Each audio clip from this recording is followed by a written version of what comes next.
Hello दोस्तों, स्वागत है आप सबको हमारे चैनल बैंकर्स बुक में। दोस्तों, day to day banking operation में जाने अनजाने में कुछ गलतियां हो जाती हैं, उसको कहा जाता है एरर्स। और फिर प्रोसीजर वाइज हम उसको करेक्ट भी करते हैं, जिसे रेक्टिफिकेशन कहा जाता है। तो आज हम आपको ऐसे ही कुछ एरर्स के बारे में बताएंगे और देखेंगे कि हम उसे कैसे रेक्टिफाई कर सकते हैं। तो चलिए शुरू करते हैं banking errors, it's classification and rectification. तो सबसे पहला एरर आता है error of original entry when both sides of a transaction include the wrong amount.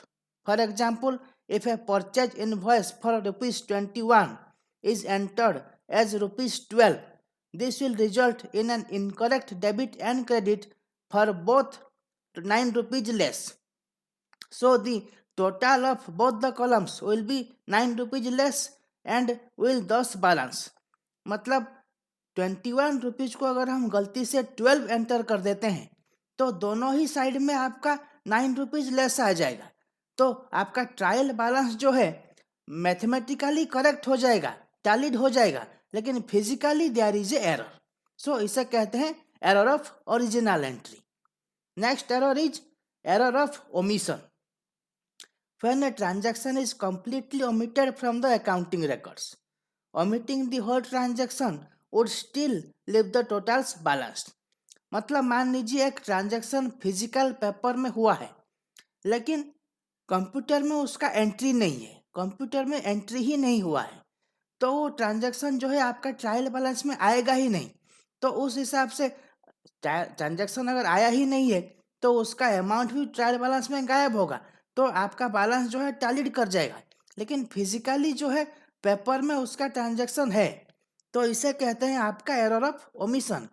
A variation of this error is omitting one of the ledger account totals from the trial balance.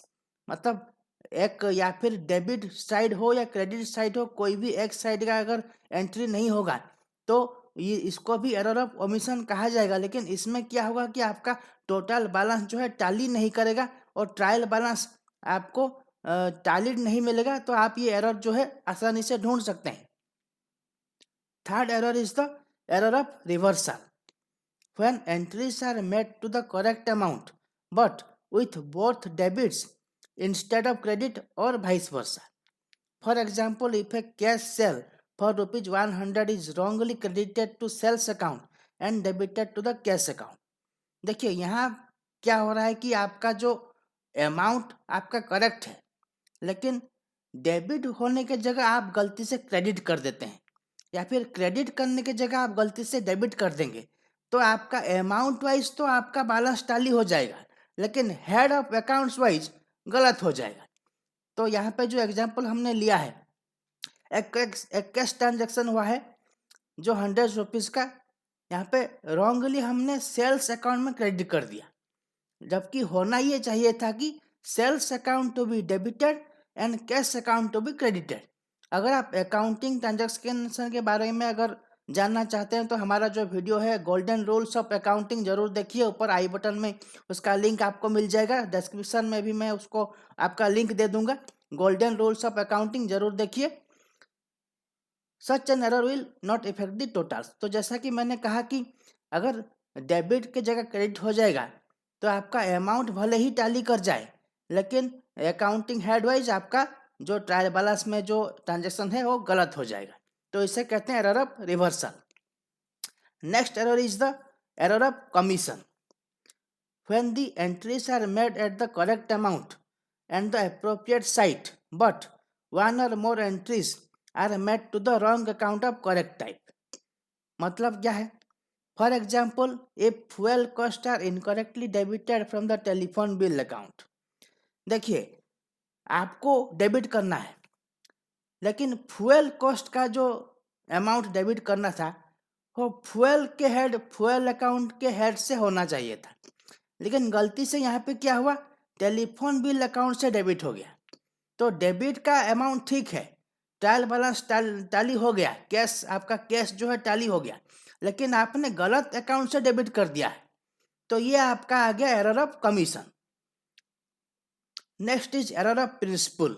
Principal wise क्या क्या error हमें देखना पड़ सकता है।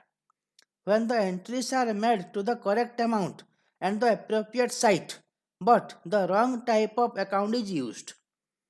For example, if commission costs are debited to loan.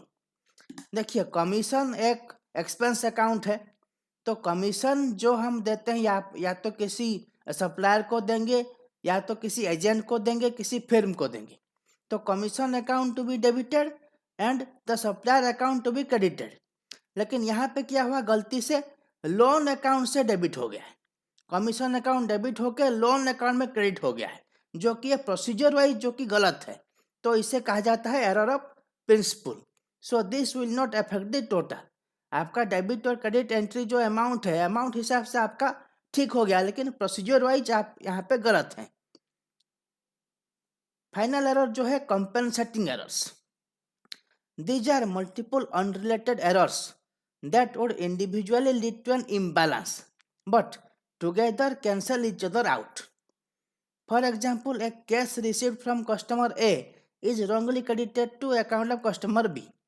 Customer A ने आके पैसा जमा किया, आपने पैसा रिसीव किया, लेकिन गलती से क्या हुआ कि कस्टमर ए का अकाउंट में क्रेडिट ना होकर कस्टमर बी के अकाउंट में क्रेडिट हो गया.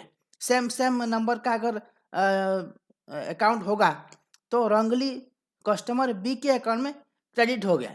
तो आपके पास यहाँ पे कस्टमर ए के पास रिसिप्ट है, कैश रिसिप्ट उसके पास है, लेकिन जब वो अपना पासबुक अपडेट करेगा तो उसमें उसके पासबुक में हो डिपॉजिट अमाउंट चढ़ा नहीं होगा, तो this will lead an imbalance. तो इसे कहते हैं कंपनसेटिंग एरर्स. तो अब तक हमने एरर्स के बारे में देखा. अब हम देखेंगे कि इस एरर्स को किस तरह से हम रेक्टिफाई करेंगे. Rectification of errors. One sided errors, two sided errors. These errors affect only one account. Thus, these are one-sided errors. We can rectify these errors by giving an explanatory note in the account. For example, एक आदमी ने withdraw के लिए 50,000 rupees का एक check दिया है withdraw के लिए. गलती से 50,000 के जगह क्लर्क ने क्या किया, 5,000 एंट्री कर दिया. लेकिन कैशियर ने क्या हुआ है, कैशियर तो 50,000 उसको दे देगा, लेकिन एंट्री हमारा वहाँ है 5,000, तो 45,000 हमारा कैश शॉर्ट हो गया. तो यहाँ पे हम क्या करेंगे, उसका जो चेक होगा उसमें हम एक एक्सप्लेनेटरी एक नोट अटैच कर देंगे कि wrongly entered as 5,000 and next reversed and correct now as 45,000. So total आपका उसमें उसी वाउचर में हम एक दूसरा डेबिट ट्रांजेक्शन करेंगे 45,000 का, तो यहाँ पे आपका बैलेंस जो है अब टैली हो जाएगा. या फिर passing A journal entry with the help of suspense account. मान लीजिए कैश आपका ज़्यादा हो गया, आपको पता नहीं चल रहा है कैश ज़्यादा हो रहा है, तो सस्पेंस अकाउंट ओपन करके हम उस एक्स्ट्रा कैश को हम वहाँ पे डाल देंगे. तो इस हिसाब से जितने भी वन साइडेड एरर्स है जो सिंगल अकाउंट को इफेक्ट करता है, इस हिसाब से हम उसको रेक्टिफाई कर सकते हैं. Two sided errors. These errors affect two or more accounts simultaneously. Thus, these are two-sided errors. In order to rectify this error, we need to cancel the effect of wrong debit or credit by reversing it and restore the correct debit or credit. For example, a credit of rupees 1,02,000 is wrongly posted as 1,20,000. एक customer आके bank में loan collection amount जमा करता है जो कि है 1,02,000 का. रॉन्गली एंट्री क्या हो गया, रॉन्गली हमने 1,20,000 पोस्टिंग कर दिया है. अब हुआ ये कि हमको 1,02,000 लेना था, लेकिन गलती से हमने 1,20,000 एक्सेप्ट कर लिया, क्रेडिट कर लिया. तो यहाँ पे क्या करेंगे, सबसे पहले हम टोटल ट्रांजैक्शन को कैंसिल करेंगे. कैंसिल कैसे करेंगे, उसको रिवर्स करेंगे. ये जो लोन अकाउंट में हमने 1,20,000 रुपये कलेक्शन ले लिया था, टोटली उसको रिवर्स करेंगे. 1,20,000 रुपये लोन अकाउंट से डेबिट करेंगे, कस्टमर के अकाउंट में क्रेडिट करेंगे.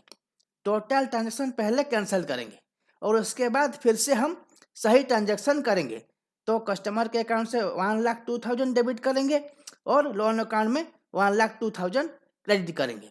तो यहाँ पे आपका लोन अकाउंट सेविंग अकाउंट दोनों अकाउंट आपका इफेक्ट हुआ. तो इस हिसाब से इसको कहा गया है टू साइडेड एरर्स। क्लियर दोस्तों, इस चैनल में आपको मिलेगी बैंकिंग के बारे में हर छोटी से बड़ी जानकारी। तो वीडियोस देखते रहिए, शेयर करते रहिए, लाइक करते रहिए और हमारे चैनल को सब्सक्राइब करना बिल्कुल भी मत भूलिए।